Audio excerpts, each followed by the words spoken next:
இன்றைய நாள் ஒரு சிந்தனை நிகழ்ச்சிக்கு உங்களை வரவேற்கின்றேன். இன்றைய நாள் ஒரு சிந்தனை நிகழ்ச்சியில் நான் சொல்லப்போவது இந்த உலக அழிவை பற்றி. இது தம்பி ஒரு ஆள் கேட்டிருந்தார். அப்போது இந்த உலகம் அழியப் போதான்னு சொல்லி அதுக்கு பதில் வீடியோ தான் இது. 1030 வருடத்துக்கு இந்த உலகம் இப்படியே தான் இருக்கும். ஆனால் அழியும். அதை விளக்கமாக சொல்லுகிறேன். 2009ஆம் ஆண்டுக்கு முதல் எங்களுடைய ஸ்ரீலங்கா யுத்த காலத்தில் எப்படி இருந்தது சிந்தித்து பாருங்கள். யாழ்ப்பாண பக்கமெல்லாம் பார்த்தீங்கன்னு சொன்னால் அநேக கட்டிடங்கள் குண்டு போட்டு அடித்து உடைத்து தரமட்டமாக இருந்தது.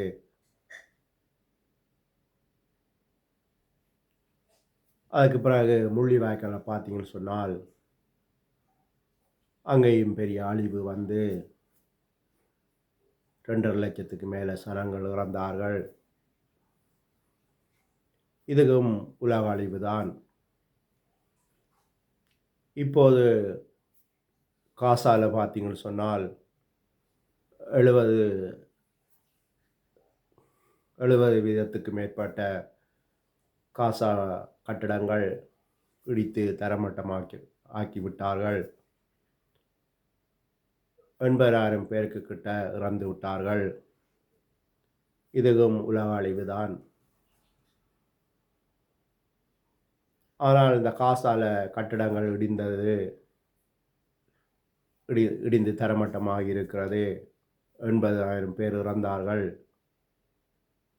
இந்த கட்டிடங்கள் இடிந்து தரமட்டமாகி இருந்தாலும் காசா அங்கே தான் இருக்கிறது. ஆனால் கட்டிடங்கள்லாம் தரமட்டமாகிவிட்டது. அதே மாதிரித்தான் இந்த பூமி அப்படியே இருக்கும். ஆனால் இந்த கட்டடங்கள் சனங்கள் இறப்பார்கள்.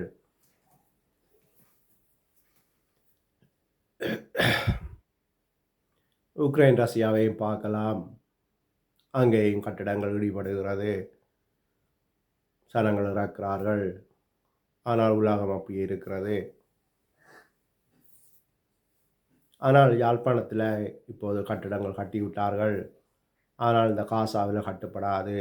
அது தரமட்டமாகவே இருக்கும், பாலைவனமாகத்தான் இருக்கும். காசா மொட்டையடிக்கப்படும் என்று சொல்லி இருக்கிறது.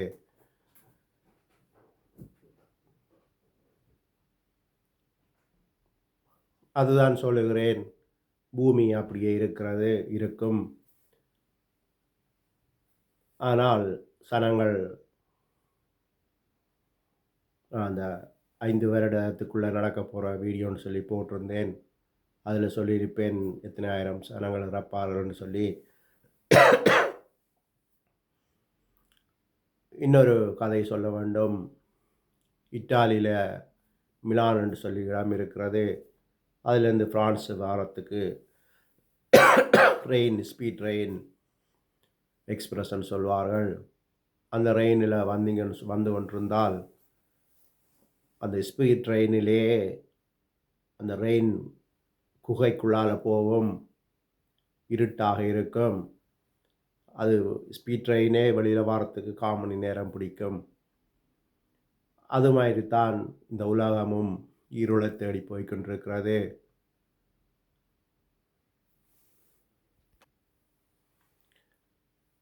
அதை விட யுத்தங்கள், இன்னும் பல யுத்தங்கள் வேற இருக்கிறது. அதனாலேயும் சனங்கள் இறப்பார்கள், கட்டிடங்கள் எல்லாம் இடிக்கப்படும். அதை விட அணுகுண்டு போர் வரும். அதில்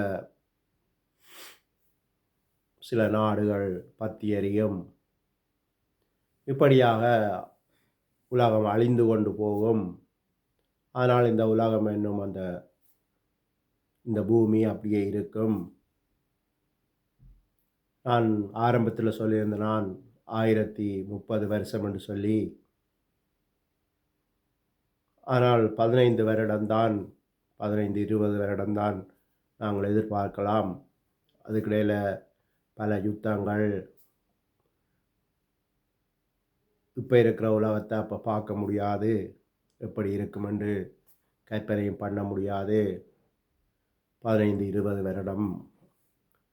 நான் 10 வருடம் கூட சொன்ன நான், அத நீங்க போனஸாக கூட எடுத்துக்கொள்ளலாம். இந்த இ 15, 20 வருடம் முடிந்த பின்பு, புதிய வானம், புதிய பூமி என்று சொல்லி 1000 வருஷ அரசாட்சி இந்த உலகத்தில நடக்கும். அது இயேசு கிறிஸ்து தான் ராஜாவாக இருந்து அதை ராஜாவாக இருந்து அதை நடப்பிப்பார்ன்னு சொல்லி பைபிள் சொல்லுகிறது. எனவே தான் சொல்லுகிறேன், இந்த பூமி இப்பவே அழிந்து கொண்டு போகிறது. ஆனால் அந்த பூமி என்னும் பூமி முழுமையாக அப்படியே இருக்கும். கட்டடங்கள், கட்டடங்கள் இடிந்து, மரங்கள் எரிந்து, இப்படியாக தான் பூமி அழிவில போகும் ஒழிய, ஆனால் முற்றுமுழுதாக பூமி இல்லாமல் போகாது என்று சொல்லி இன்றைய நாளொரு சிந்தனை நிகழ்ச்சியை முடித்துக் கொள்கிறேன். நன்றி, வணக்கம்.